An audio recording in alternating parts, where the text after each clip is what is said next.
Welcome to Bourbon, Brass, and Beyond. In episode 27, we traveled to Log Still Distillery in Gethsemane, Kentucky. JW, Wally Dant gave us a personal tour, tasting, and joined us for the podcast. Pour yourself your favorite Monk's Road or Remington bourbon and join us as we talk about family bourbon and this amazing campus.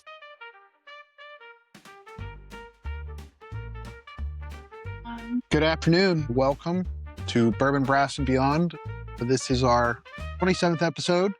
We are with Wally Dant, and he is the president and distiller for Log Still Distillery, makers of Monk's Road, Remington, Rattlin, Snap, doing bourbon and gin. And we have spent most of the morning and afternoon here doing a tour of the distillery. Absolutely wonderful facility. It's stunning. Thank you very much. Thank you. Thank you for having us. It's been a learning experience, and it's just been great to see. Tasting bourbon and talking. For me, this is probably one of the most special things I could have done. My grandfather was a huge fan of your family's legacy, and I grew up with that. And for my grandfather, he spent a lot of time with me. I was the first grandkid, first boy in the family, and multiple generations. And hearing about bourbon and his family really brought it to my forefront, especially with like the smells and the talk of it. He used to tell me stories all the time. We'd go get ice cream, and he'd tell me family stories. That was our time. And one of the big ones was his uncle was a fiddle maker and also a moonshiner. Music and booze, I mean. And it has to. So when he was about 5 years old, his uncle made him a little fiddle, and with the proviso that when he got good enough, he would finish it. He'd put a finishing coat on it. Oh, yeah. Well, Grandpa didn't take to it. So I still have an unfinished fiddle, but his uncle was famous for making fiddles and doing a moonshine, but they had what my grandpa called was a log still. And I don't have any pictures of it. The only thing I have seen is like pictures of a bunch of fiddles hanging off of a front porch in Hickory, North Carolina. okay, so all right. His uncle rocking in a rocking chair on that front porch. Mm-hmm. But my grandfather's job was every morning he had to run down to the log still and get a quart All right. in a mason jar and take it back to him. Right. And of course, some would spill. Of course. Naturally. And he said that is why he liked your family's bourbon. Oh, It's wow. because it reminded him of the taste that he got. Okay, very cool. Awesome. So, I hadn't heard that story Yeah. before, so that's a cool one. Well, it's Yeah. funny to hear that story after talking to you today and Mhm. talking about family legacy and just how things pass down. Like that to me has been the special part of today is knowing this story and how he reveres some of this stuff. To see you articulate a lot of that same stuff is Mhm. awesome to me. Yeah. So, So this is when we first started talking about doing this, you're the first person I wrote to. Okay. I was slow in responding, I know. Well, Apologize. no, it was great, and you were so warm and open to talking. And then we had our Zoom call, and it was fantastic. So we really appreciate it. This has been a trip of a lifetime for me. Yeah. I'm Yeah. glad you all are here. yeah, I appreciate Thanks it. for having Yeah. us. So what are we going to try first? So we're going to try our Rattlin Snap Tennessee whiskey first. So this one will be on your right, which is right here. It's a 4-year-old. So we'll go lowest proof to highest proof. This one is at 84 proof, 4 years of age, and meant to be just a really easy sipping whiskey. And unlike other Tennessee whiskeys, there are a few of them out there, some famous ones. This one does not have a big old banana Yeah. note or Flintstone vitamin note. Wow. The nose is super clean on this. Mhm. That's the part that always comes Yeah. back to me is it's to your point, it just drinks that same way. It's just, yeah. And what it was really meant to do was wherever you are, you're at home or with friends or at a tailgate. So this one, we actually sponsor University of Tennessee athletics Okay. and we're the only whiskey sponsor for University of Tennessee athletics. But really, what this is intended to do, right? They had a tailgate, mix it with your favorite, whatever, or drink it straight over the rocks, Coke. As long as you're drinking it, I'm okay. Right? Everybody's enjoying themselves.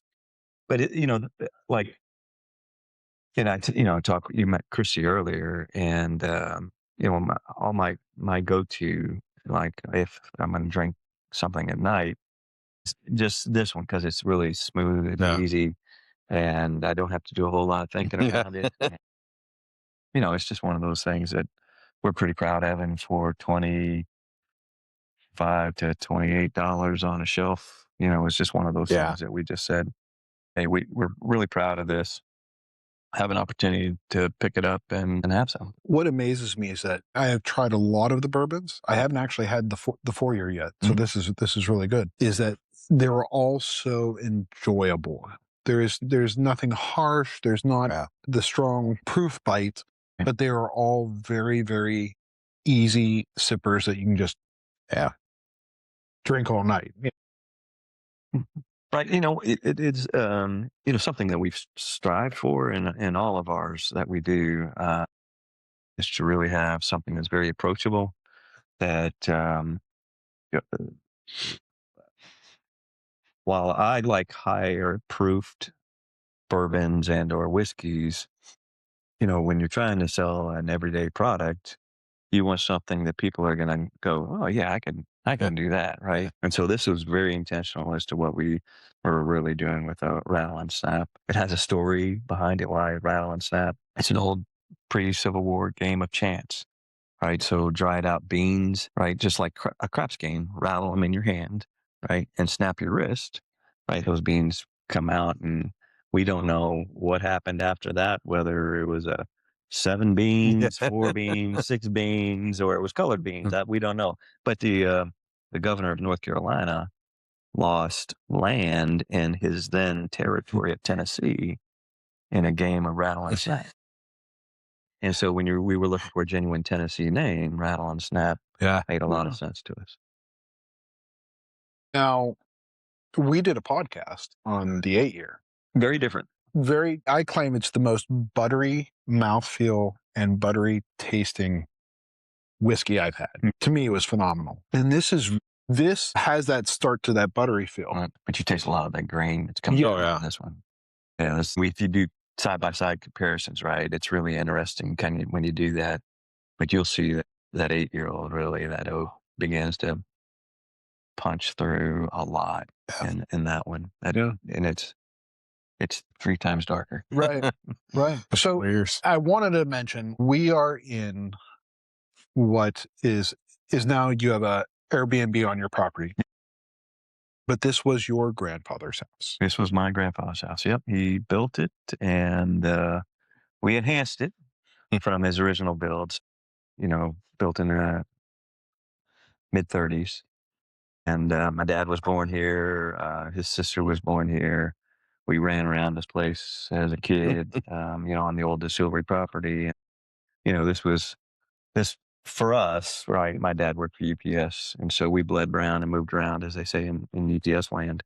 And but so when we were coming home, this was the place to come home to. And so I was talking with you guys today on the tour, and when we go to our rick houses and you smell the angel giving back its share, that's the smell that reminded me of this home, right? Is because the original rick houses were 50 yards right behind this house. And so, when you stepped outside, there was only one smell you smelled, and that was that bourbon in those rick houses. So we have those memories as kids, and they live with you foundational, the rest of your life.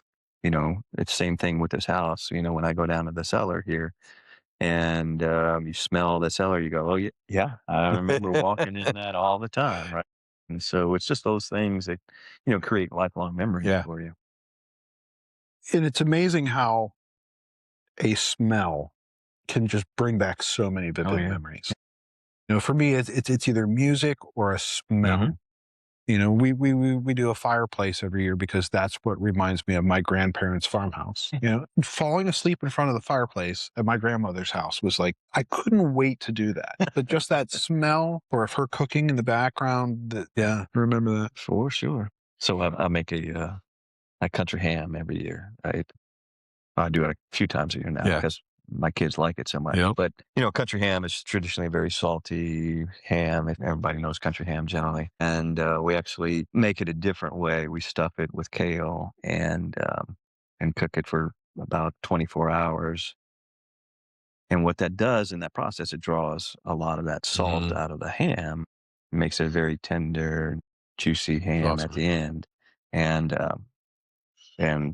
so when you talk about food, right, that reminds you of your grandparents' house.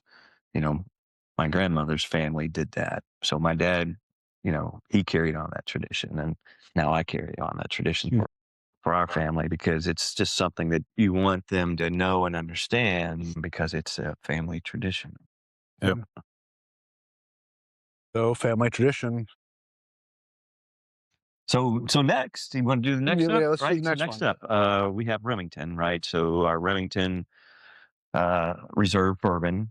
It is a collaboration that we did with Remington Ammunition out of Minnesota. So Remington's been around, a long-standing brand around 1816, making firearms, making ammunition. Actually, the two companies have split, right? So we've got an arms company, we've got an ammunition company, and they approached us about 2 years ago, a little over 2 years ago, and started talking about a collaboration around bourbon. And so we worked with them. Actually, they were sold to another company in the meantime, and then they came back to us and said, "Hey, we're ready to do it." Right. And so we worked with them and their entire executive team on a bourbon that they wanted to represent the Remington brand. And so it was one of the cooler things that we did. We sat around on a Zoom call with folks in Minnesota to do a tasting. We sent a hell of a lot of samples up there. Yeah. You know, but the cool thing is that they all collaborated around what they wanted their bourbon to taste like. And so what we ended up with, which is a blended bourbon, and it's at 86 proof. So Remington founded in 1816.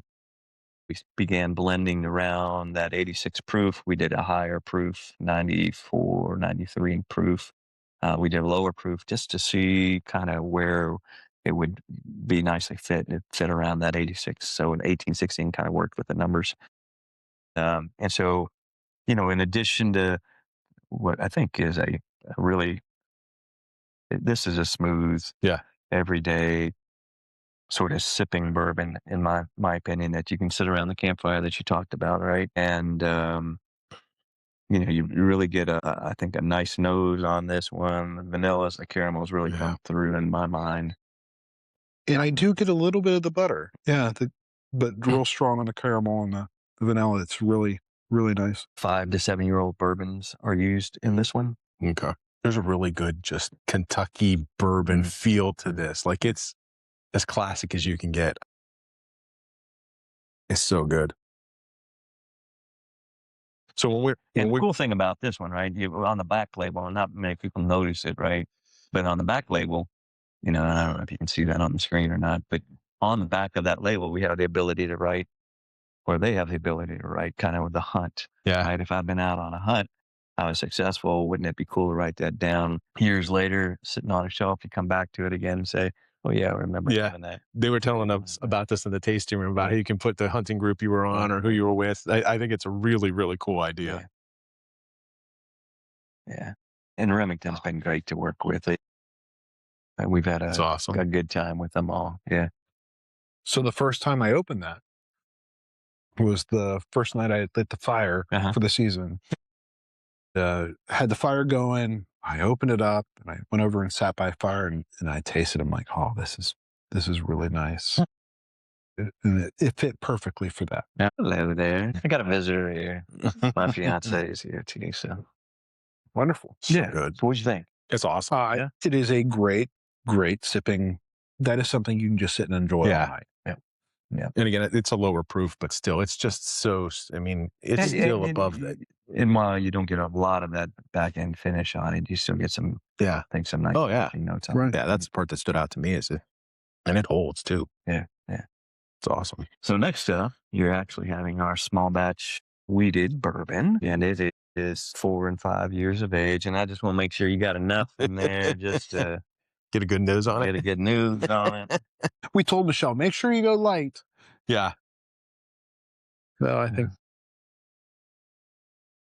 Well, you guys have time to recover. We got couches here. Sit, relax, and relax. So this is what we call our small batch weeded bourbon. And this was actually the first that we had ever had produced for us. When I started out this venture in 2018, I really wanted to have a weeded bourbon. And so this is the first one that we did. So our mash bill on it. And, we just think it was a great product to come out with, really smooth and approachable. And we do this at 94 proof. Our DSP, our distilled spirits license number is 47. Our distillery here started in the 1860s. And so 47% alcohol, 94 proof. So it kind of fits in pretty nicely. Generally for a weeded, I wanted to be a softer, more approachable than, like a high rye. Or you're going to be tasting a rye whiskey, which we do at 100 proof. But this one, I really wanted it to really kind of shine through. You get a lot of, so I get a lot of nuttiness in my, like that wheat nut. Yeah. Is what I taste. Plus it's nice and, I don't know. So what I really like about this is, so we sieved the barrel. You did? In the rickhouse today, and which I love that. But this at 94 proof, it just really opens up some of the flavors. Yeah. Yep. Yeah, you were tasting 110 or so in the rickhouse.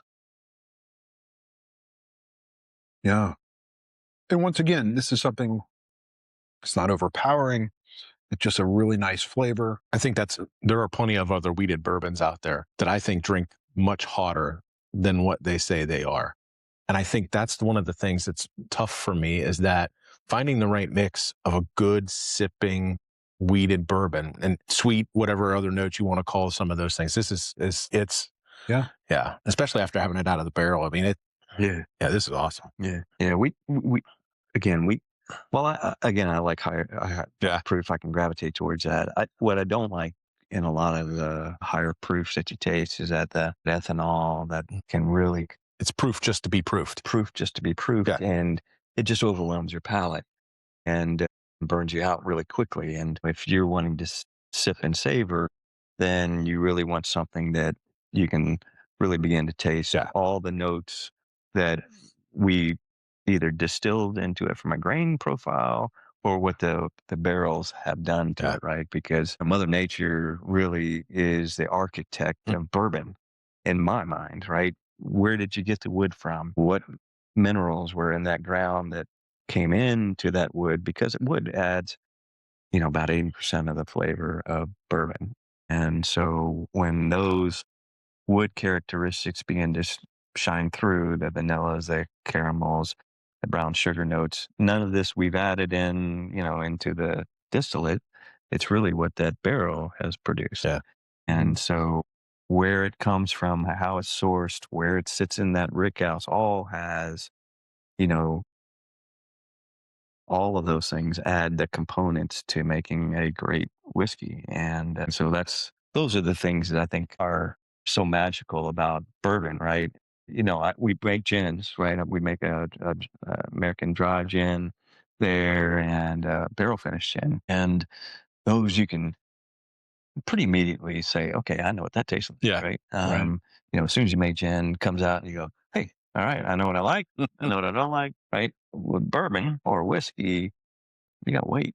You got to wait and see what the hell happened. What ends up coming out? And that's the beauty. It's the frustrating part, because you're letting it sit for 4 years after you've made it, and you go, okay, well, I paid taxes on it for 2 years at least from a Kentucky barrel tax perspective, and I still don't have it in the damn bottle. Right. And then I get to pay more excise taxes on top of that. Yep. We love our government. And so, it's just those things that you kind of, that you think you made something nice from a white dog, or we call it log dog perspective here, right? Off of our log still. But when you're done with it, you go, okay, well, I think it tastes good. And then you go, well, how does it taste in the barrel? All right. And so that's where 6 months down the road, a year down the road, 18 months down the road, as you're tasting through it, you go, okay, this is turning out like I hoped it would. Time well invested. Yeah, that's right. The cool thing we've got in our tasting room, we've got that little mini still, so we can compress time frames down in there. It doesn't take as long in a 2-year-old barrel or a 15-gallon barrel versus a 53-gallon barrel. But still, at the end of the day, it really, when the wind is blowing across, sun shining, or we got snow, that's really doing its magic around making those barrels suck in the bourbon and blow it back out. And that's that interaction with the wood is the most important thing that we do, or Mother Nature does, frankly. So. Awesome. Well, and I think for us today, that was part of the learning process. We got to sit and go through the still at the tasting room and the mash, how that process works, and then going to the bigger operation to seeing that. I think that the operation here is just it's a piece of art. The architecturally, design wise, we've been amazed all day today. It's been really interesting to watch and see how everything was put together. When you're starting out like a new company and new brand like what we have, the questions are like, how do we make this successful ultimately, right? So how do you create a new brand and have it be successful out in the marketplace and people remember you, the story, all of those sort of things. So all of those elements kind of what we tried to plan purposefully our campus here. So it's whether it's you're staying here in my grandfather's house or one of the other homes that we have, or there's 5 homes that we have here. It was very intentional as to what we want you to feel when you're here. Same thing in the distillery. While we could have made it very industrial looking, pretty much like everybody else's, we said, no, we wanted to harken back to what the old distillery looked like and yet add something new and more beautiful to it, right? And so, when you walk into that distillery, whether you're seeing our logs still there or you're looking up at our barrel ceiling, it's really was meant to evoke something different, right? Something more visceral and you just more emotional that says, this is a cool place to come to, right? It's been amazing. It is just, we talked about sight lines. It's beautiful everywhere you walk here. The houses are beautiful. Just how close you are. Like we walked over to the tasting room from here. Like it doesn't get better than this. Yeah, you walk through it's been beautiful. The ceilings, even in the tasting room, just some of the old history stuff that exists coming off of some of the old buildings here on property have been awesome. Yeah, we really appreciate that. Yeah, absolutely. And last but not least, right, is what my favorite drinker is these days. We have our Kentucky rye whiskey. And so this is what we call more Kentucky style. So a lot of people are generally familiar with the Indiana style of rye whiskey. So Indiana now has an official rye whiskey side to that, which is a 95.5 mash bill. Ours is not. So it is more what we call Kentucky style here in Kentucky, which means that we put more corn in our mash bill. And the reason we do that, and the reason we do that here is I wanted more of a balance across your palate. So corn adds sweetness to our rye whiskey, and this one's at 100 proof because I really like how I wanted it to shine in a cocktail, right? And so the higher the proof level you get, and the older it's aged, you get more, you can see it come through in a cocktail side of things, right? So this was very, very, very intentional as to why we made it the way it is. But this one, as Christy knows, is the one that I usually go for these days. And we had some of this when we were in the Rick House. Yeah. The Rick House, It was right. crazy for, for 2.5 years of age. Yeah. It's got a fantastic nose on it. There's no ethanol. There's no bite to it. It's just nice and sweet. It's got the little bit of the caramel notes. It's got a little bit of the rye notes, but not a strong pepper. To your point, though, it's a classic rye when you drink it. It's got all the rye to it. But there's no burn. No, yeah. Without the. It's 100 proof, but without the burn. And I even noticed that when we were doing the 110 proof at the distillery. Yeah. It just does not have it is such a pleasant drink. I always go back and forth on ryes. Whether the pepper and the bite is too much for me, but these ones are all, even at the higher, it's just smooth and easy. And we talk about this every podcast. Yeah. How 100%. That's a rye. It's a rye. We're not a rye fan. But this is really good. It's awesome. Well, thank you. Yeah. Makes it nice when you have it at home though, too, right? If you've got your choice, it's an easy drink. Yeah. It's an easy drink. It's 100 proof, right? And I think water brings out so much in a bourbon, right? It's, like a lot of the old brands, they were less proofed. Yep. Right? Or you got a bottle and bond. You never saw anybody go over 100 proof, right? It was always bottle and bond, and then lower than that. And so I wanted this to be as close to a bottled and bond as it possibly could have been. And then when you add in ice, I don't add in water. My dad used to add in water, right? So, but I don't. I just add ice, and you just let that come out. And let it come out, and you just begin to tease out more flavors in your bourbon and or your rye whiskey. That's why that's why I really love bourbon, right? You can do so many different things with it. It's so versatile, and so people talk about hey, the younger generation, the Gen Zs, they aren't buying it. Well, first of all, none of them are. I'll curse every once in a while, so I have to watch myself. But none of them are. Some of them aren't even 21 yet. So okay, so all right. So you want to talk about something that half a group can't isn't even of drinking age, right? And then two, put something good in their hand, right? And let them taste it. And if you make a rye old fashioned.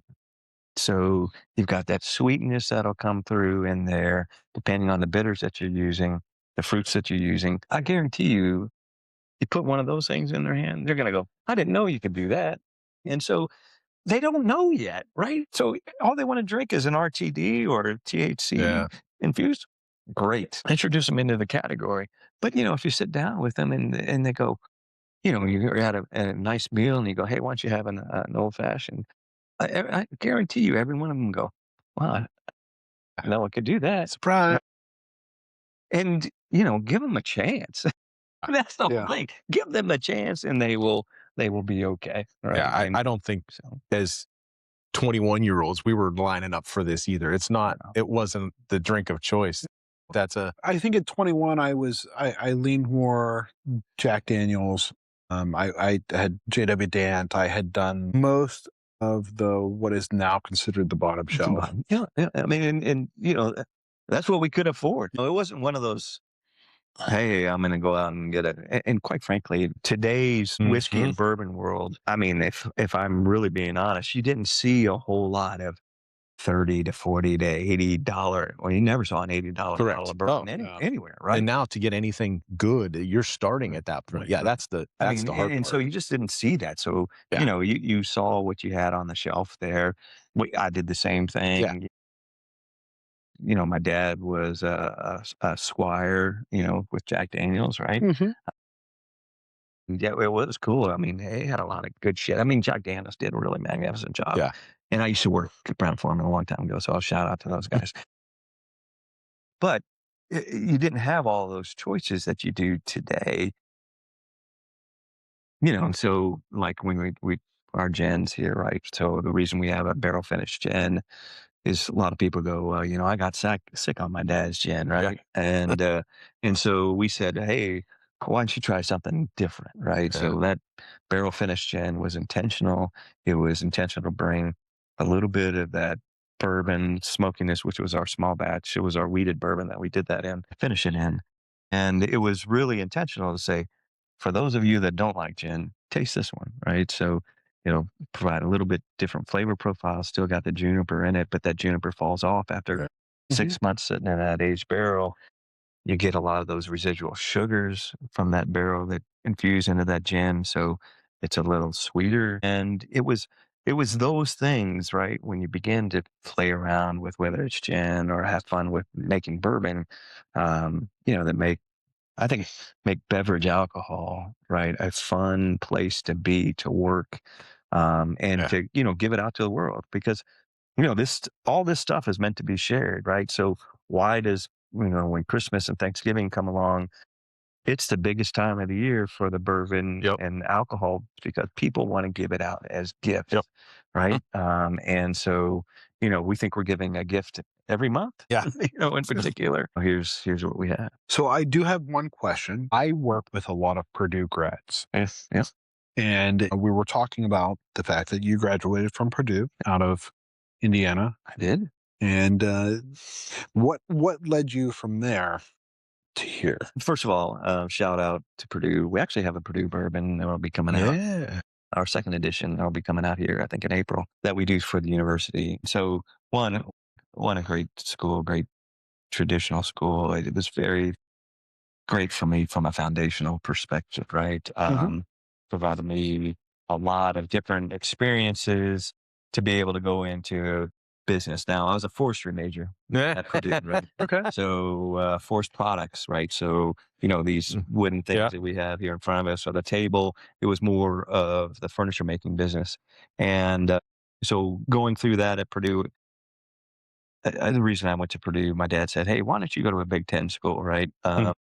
Because I wasn't smart enough to get into Notre Dame, which is where he went to. And he said, why don't you go to a Big Ten school? Got into Purdue. He says, you like being outdoors. Why don't you go into forestry? So you quickly learn, right? My first semester, hey, if I'm going to get out and be a forest ranger, I might make, if I was lucky, $19,000 a year and be out in the middle of nowhere. And I said, I don't think I can do that. The math starts at napping real fast. And then you go, okay, so what can I do? So products was an area that I could focus on. So you got this nice, well-rounded education there. Got quickly approaching senior year, and you're like, so where am I going to work? And you could work in a manufacturing facility and things like that. And I said, well, my bent at that time was more of like a marketing side to forestry. And so you go to work for like a Louisiana Pacific boat warehouser or something like that. So they were only hiring masters and MBAs. And so I said, all right, well, I'll go get my MBA as soon as I got out of school. Ended up, my parents were here in Louisville, and my dad was with UPS and ran air operations for UPS. And so I applied to the University of Louisville. They accepted me. I was a graduate assistant there, so they paid for schooling, and I could live home. And it was like, wow, isn't that Double check? That's something else. So I went to U of L, began my program there, and then there was a professor, their assistant professor, that was at Brown Forman, and he needed some help. Said, hey, do you know Lotus? This is precursor of Microsoft Excel, Lotus 123, right? And I said, yeah, I know that, right? And I wanted to make $20 an hour. Yeah. I said, yeah, that's me. And so I went to work for Brown Forman and graduated from MBA school, continued to work for Brown Forman for 3 years. I was in brand management there for a little bit in human resources. And so it was just a great experience that got me into this side of the world. And then I left there and went into healthcare, right? And on the sides of those healthcare businesses, I eventually started owning my own in like 2006 sort of time frame. I opened a retail wine and spirits store in Tennessee, and with a couple of buddies, because we thought that wouldn't that be cool? Yes. Right. Yeah, you can have your own supply, right? And I think it was really more of that because I don't think we made any money at it. Yeah. We did it, and And then in Tennessee, you learn where the real power was for the wine and spirit space, which is in the distribution space. So we said, well, why don't we start our own company? And we did that in the distribution side. And I had that for almost 11 years, 9 years. And in that process, we began working with suppliers. And one of those was a Kentucky distillery here up in Louisville that we represented. And plus a number of them in Colorado, Illinois, South Carolina, and we did gins as well. All of those in wine, and so one of the founders of the distillery that we were working with, Rattlin, he said, "Why don't you do this yourself? Well, you got the story, right?" And so this is probably 2015 or 16, and he put this little thing in the back of my head. And so eventually in 2018, I said, "All right, well, let's embark on that." And so, my family's been in this business for a long time. The distillery was part of our family's property. My great-grandfather, my grandfather here. And so I said, all right, well, we'll do that. We'll start it up again. And came back here in 2019, bought the property 2020, June of 2020 as we began construction of the new distillery on the old distillery's property.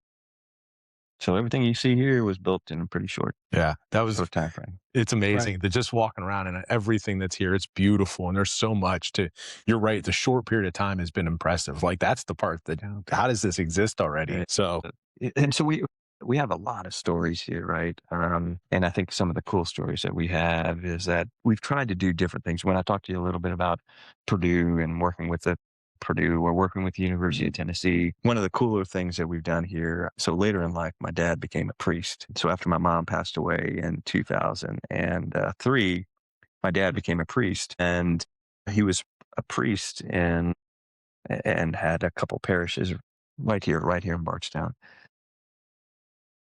He has since passed away, but one of the things that we grew up, Catholic, right? And so this area is a big Catholic community. Really kind of the third diocese in the United States was Bardstown, Kentucky. A whole lot of people would think that, they all got to be East Coast sort of things, right? But a lot of Maryland Catholics came over here in the late 1700s. The Dant family was one of those that came over here, and Bourbon was built around a number of those Catholic families. And so one of the cool things that we've done here, you want to pull that one right there, yeah. One of the cool things that we were able to do here was build a bourbon along with the Archdiocese of Louisville, right? So we have proceeds that from the sales of these bottles that go back to the Archdiocese of Louisville. And just here recently, that blue one right there, right? So this is the first in the series. This one just came out, but this one actually, the Bethlehem High School here in Bardstown just visited the Pope. A couple of folks from Bethlehem High School did, and they gave gifts to the Pope. One of them was faithfully crafted from the Archdiocese of Louisville, given to Pope Leo, our first American Pope, by the way, which is awesome. Which is who would not in my lifetime. Right. Yeah. But the Pope actually received a gift bottle from Bethlehem that I was able to sign to him. So you talk about coming kind of full circle sort of thing. Those are those are the cool things that I think make us maybe hopefully stand out a little bit above the crowd, but really bring home, right? A sense of place, a sense of faith. So we talk about it in our company so many times. So God, family, community, bourbon, you do those first three things right, then your bourbons should come out. Everything's pretty right. nice. Well, it's one of the things that has been a big takeaway for me today is that after going to forestry school, working in healthcare, somehow we come full circle back to the same land, the same business.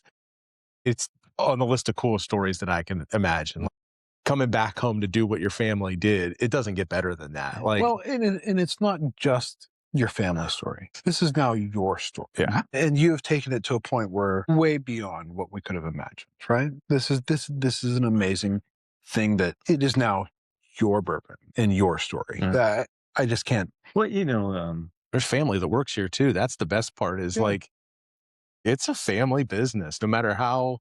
Yeah. We've had a lot of our family involved with this. You know, we all say it around here. I think I told you we were departing from the van. You know, there's a lot of us that are all interrelated around here. Yeah. So you make sure you got all your fingers and toes and all of those sort of good things, right? But it's this community gave back to my family for over 200 years, right? So when the old distillery shut down in 1962, there were 200 jobs.